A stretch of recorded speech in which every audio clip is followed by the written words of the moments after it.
Middle ഈസ്റ്റിലെ അമേരിക്കയുടെ ഏറ്റവും വലിയ വ്യോമസേനാ താവളമാണ് ഖത്തറിലെ ഈ അൽ ഉദൈദ് എന്ന് പറയുന്നത്. US നാവികസേനയുടെ 5ാം കപ്പൽപ്പടയുടെ ആസ്ഥാനം ബഹ്റൈനാണ്. ഈ യുദ്ധം ആരംഭിച്ചപ്പോൾ ഇറാന് ചെയ്യാവുന്നതൊന്ന് ഇസ്രായേലിനെ ആക്രമിക്കുക, അമേരിക്കയുടെ വ്യോമ സൈനിക താവളങ്ങൾക്കുമെതിരെ ആക്രമണം നടത്തുക എന്നതാണ്.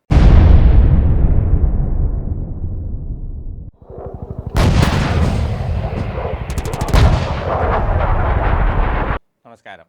എന്തുകൊണ്ടാണ് ഇറാൻ ഗൾഫ് രാഷ്ട്രങ്ങളിലേക്ക് അല്ലെങ്കിൽ മിഡിൽ ഈസ്റ്റിലെ അമേരിക്കയുടെ സഖ്യകക്ഷികളുടെ ഭൂപ്രദേശങ്ങളിലേക്ക് തിരിച്ചടിക്കുന്നത് എന്ന ചോദ്യമുണ്ട്. സൈനികമായി ഇറാൻ ഒരിക്കലും അമേരിക്കയ്ക്കൊരു ഭീഷണിയേ അല്ല. US-നും ഇറാനിനുമിടയിലെ വായുമാർഗം ഉള്ള ദൂരം 11,600-11,700 കിലോമീറ്ററാണ്.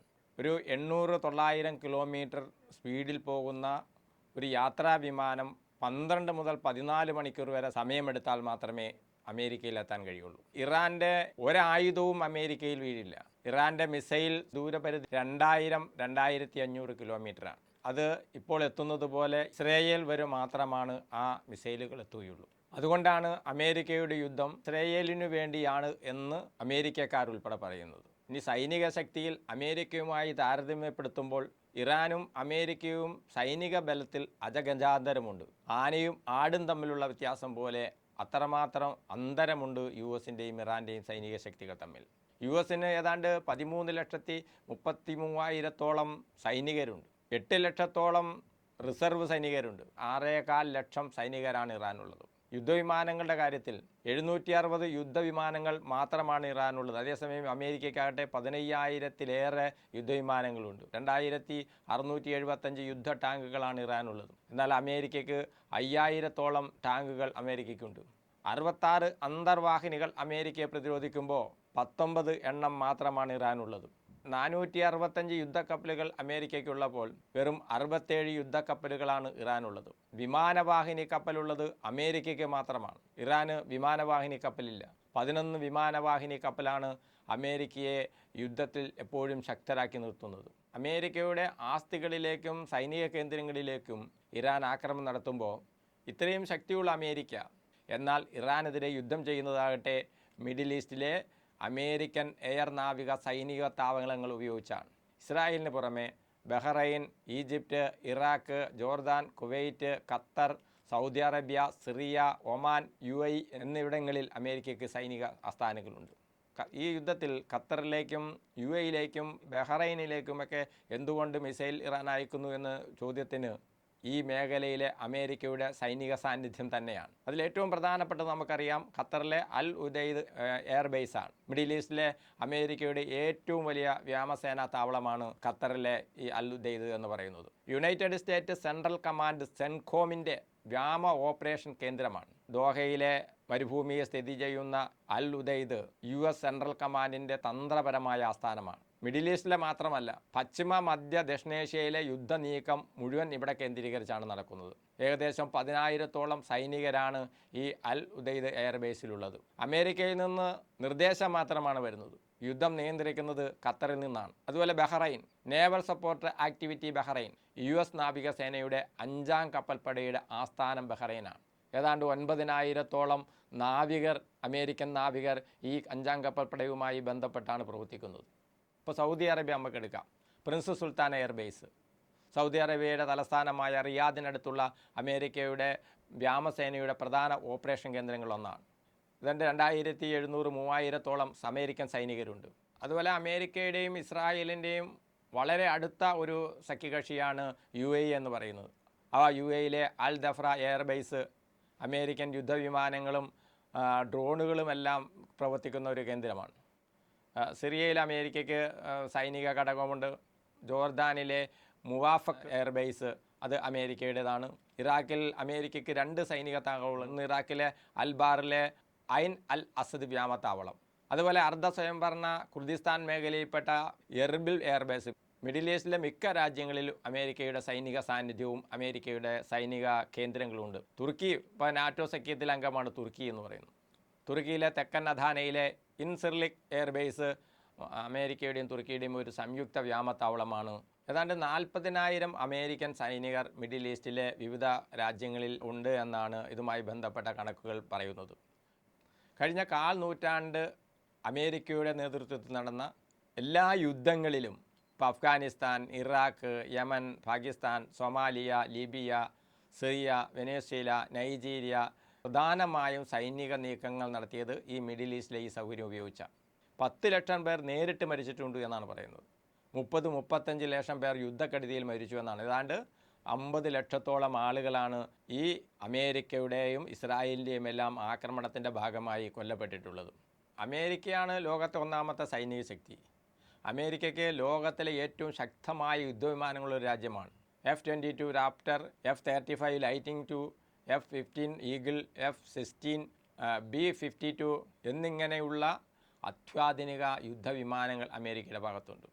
ഇപ്പോൾ F-22 റാപ്റ്റർ, F-35 ഒക്കെ അമേരിക്കയുടെ ഏറ്റവും ആധുനികമായ 5ാം തലമുറ യുദ്ധവിമാനങ്ങളാണ്. F-22 റാപ്റ്റർ ആകാശത്തിൽ മേൽക്കോയ്മയുള്ള യുദ്ധവിമാനമാണ്. സ്റ്റെൽത്ത് ബോംബർ വിമാനങ്ങളാണ്.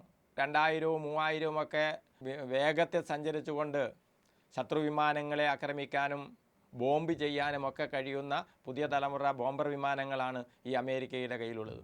മറ്റ് നാടുകളെ ആക്രമിച്ചും മറ്റ് മൂന്നാം ലോക രാജ്യങ്ങളെ കീഴ്പ്പെടുത്തിയും താരിഫ് പ്രഖ്യാപനത്തിലൂടെയെല്ലാം കൊള്ളയടിച്ചുമൊക്കെ വലിയ സാമ്പത്തിക നേട്ടമുണ്ടാക്കിയിട്ടുള്ള അമേരിക്ക പോലുള്ള ഒരു രാജ്യത്തിന് മാത്രം കഴിയുന്നതാണ് ഇത്തരം യുദ്ധ സംവിധാനങ്ങളൊക്കെ ഒരുക്കുക എന്ന് പറയുന്നത്.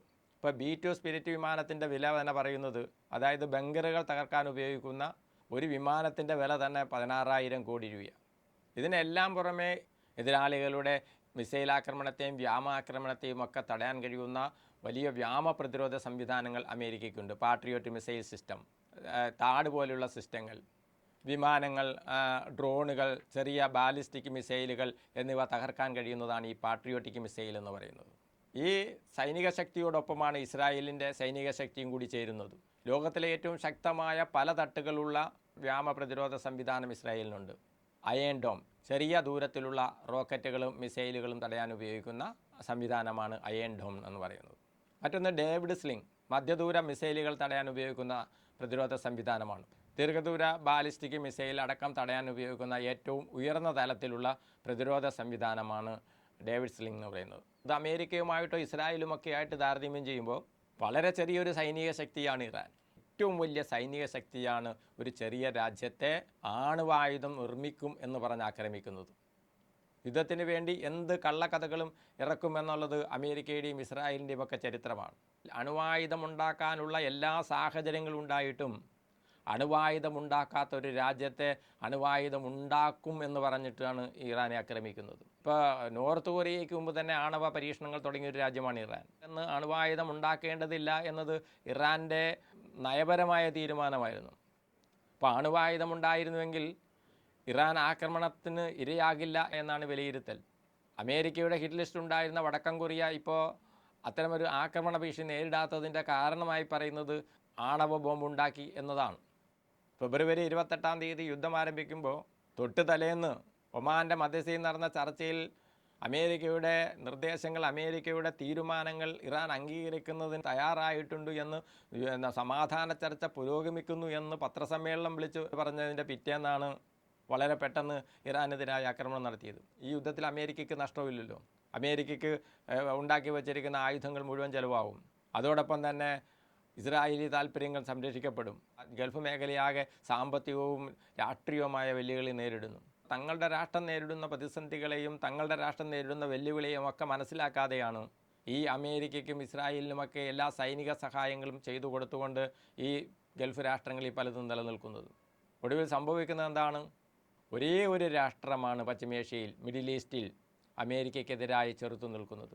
അപ്പോൾ ആ രാഷ്ട്രവും കൂടി പരാജയപ്പെട്ടാൽ പിന്നെ അടുത്തത് എന്താണ് എന്ന് ബുദ്ധിയുള്ള ആളുകൾക്ക്, വിവരമുള്ള ആളുകൾക്ക് മനസ്സിലാവും. വിശാല ഇസ്രായേൽ സാമ്രാജ്യം സ്ഥാപിക്കുന്നതിന് പിന്നീട് വലിയ തടസ്സങ്ങളൊന്നും ഉണ്ടാകില്ല, പറയുന്നിടത്ത് ഒപ്പിട്ട് കൊടുക്കുന്ന ആളുകളായിരിക്കും പിന്നെ ബാക്കി അവശേഷിക്കുന്നത് എന്നത് മനസ്സിലാക്കാൻ ഈ ആഗോള രാഷ്ട്രീയം പഠിക്കുന്ന അമേരിക്കയുടെയും ഇസ്രായേലിൻ്റെയും എല്ലാം രാഷ്ട്രീയം പഠിക്കുന്നവർക്ക് യാതൊരു ബുദ്ധിമുട്ടും ഉണ്ടാവില്ല.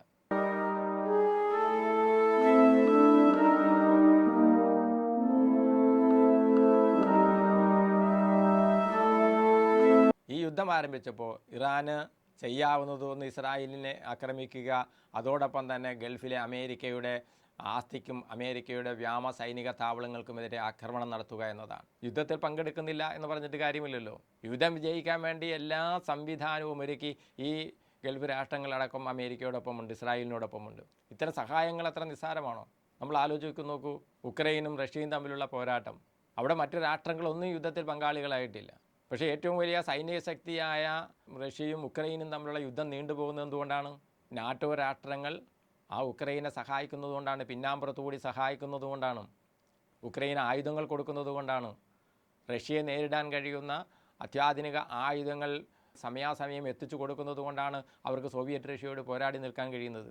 ഇവർ ചെയ്തു കൊടുത്ത സൗകര്യങ്ങളും ഇവർ തീറ്റിപ്പോറ്റി നിർത്തിയിരിക്കുന്ന ഈ സൈന്യവും ഈ സംവിധാനവും ഉപയോഗിച്ചുകൊണ്ടാണ് അമേരിക്ക ഇറാൻ ആക്രമിക്കുന്നത്.